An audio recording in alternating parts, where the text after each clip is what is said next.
Okay, hello, greetings and welcome. All right, so everything in the universe has three components. It has mind. The universe is mind substance. It has information and it has energy. These three come together and produces form on a vibrational scale, all these different levels. Whenever you have any type of alchemical work, meditation work, energy, qigong type of work, you want to clearly define what type of frequency of consciousness does this vibrate on? Is the consciousness up there or is it down there? The information, how ethical is it? How much does it benefit the evolution of the group consciousness? Is it going to take people up or is it going to hold them down? And then the nature of the energy. Is it a very clean, pure energy that's in resonance with that consciousness and that information? Or is it kind of heavy and stagnant and dark and it's not subject to evolution? Energy that's very open and bright stimulates more evolution. Energy that's dark and heavy stimulates downward spirals. Now, this breaking down of what you're doing and the nature of who you're studying with, the nature of the doctrine you're working with, it's very easy to look at it and go, where does this doctrine or religion fit on a vibrational scale? So if we were to make a vibrational scale, what's the highest we can go? Well, complete liberation and freedom. So let's make this scale within the context of freedom of your mind. At the top, we have teachings like Nibbana, total release, full liberation, and all similar teachings that talk about ultimate freedom up there. On the bottom, we have addictive behaviors, alcohol, drugs, sexual misbehavior, anything that takes away a person's freedom, that reduces liberation of the person's mind.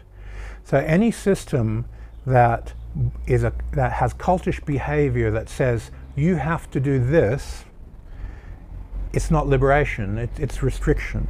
So the lowest level are things that relate to addiction. An addicted mind, a contained mind, a controlled mind, we'll make that the bottom. There is no freedom in that teaching. Now we've got a vibrational scale. Complete liberation on the top, addictive behavior with no morals, no ascetic practices, no releasing mechanisms on the bottom. And all religious systems will have a degree of this on the bottom and ideas of release and liberation on the top. So when you look at any system, you'll have that in place. Now if you go from this bottom and you go, well, what's the next vibrational level up? You can look at organized religions that do not allow you to have a freedom of view. So if they say have faith, do as you're told, do not question the doctrine, this is a type of a trap. It's evil, it's low, it's negative, it's contained, and it doesn't allow the mind to liberate. So it's still in a dark space. Even though everything in the universe is energy and light, it's dark light. It is containing people and stopping them from having freedom of thought. If we go a little bit up on the vibrational scale, still within the realms of limitation, we'll have systems that isolate people from society. We'll have systems that go, oh no, you can't pray to the Buddha, you have to pray to that picture of the Lama over there. And they'll substitute a symbol of liberation for a person for political and religious control of people's minds. This is inherently evil. It doesn't give people freedom of evolution. So this is still on the dark negative level. It hasn't even hit a threshold of freedom of thinking. Let's go up the vibrational scale. Now, you have science. Now, at this point of science, we have freedom of thought. Everybody's going, what's the next great invention? And this is where we move from dark to light. That we can get a new mobile phone every year because someone has the freedom of thought to create. They have a free mind to take science up to the next level. We get our new computers, we get better airplanes, we get better technology every year because people are allowed to be free within the context of science. They're not allowed to be free if science doesn't approve of it, but this is where we move from the era of darkness into the era of light. That we have freedom of mind.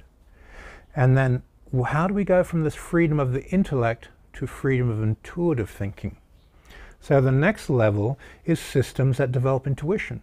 We have freedom of intellect. Now we go freedom of intuition. So the system that I work with is Franz Barden's system, Initiation to Hermetics. It takes you through a process of how do I liberate my mind? How do I liberate and release myself of my astral shackles? How do I release this body and liberate upwards, move upwards and develop intuition so I can make better choices? So the level that the group consciousness of the world is at now is freedom of thinking to develop intellectual ideas. 100 years ago, the church said, no, you're not allowed to do that. Now they can't stop us. So you move from intellectual freedom to intuitive freedom methods. And there's all these metaphysical training systems that develop intuition. And this intuition is freedom of the spirit to know. You look at Einstein. He had these great ideas in a flash. His intuition went, I know this is right. It took him years of maths and proving that they were right in his intellect.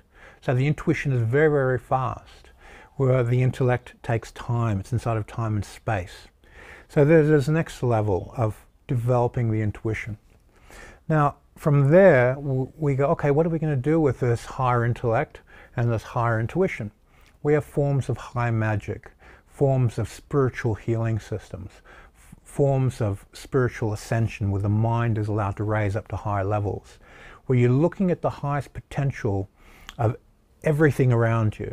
You meet someone and you go, oh, this is their positives, this is their negatives, this is their genius, and this is their highest potential.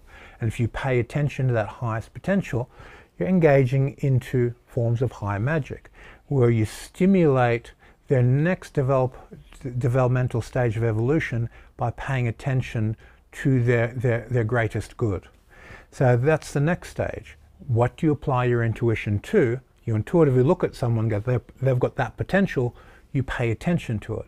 Imagine if every person on the planet paid attention to the highest potential of every person they knew. The group consciousness would start evolving at a very, very rapid rate. High magic is designed for this type of practice, to stimulate the greatest good. And then what do we have above that? Through the greatest good, full liberation.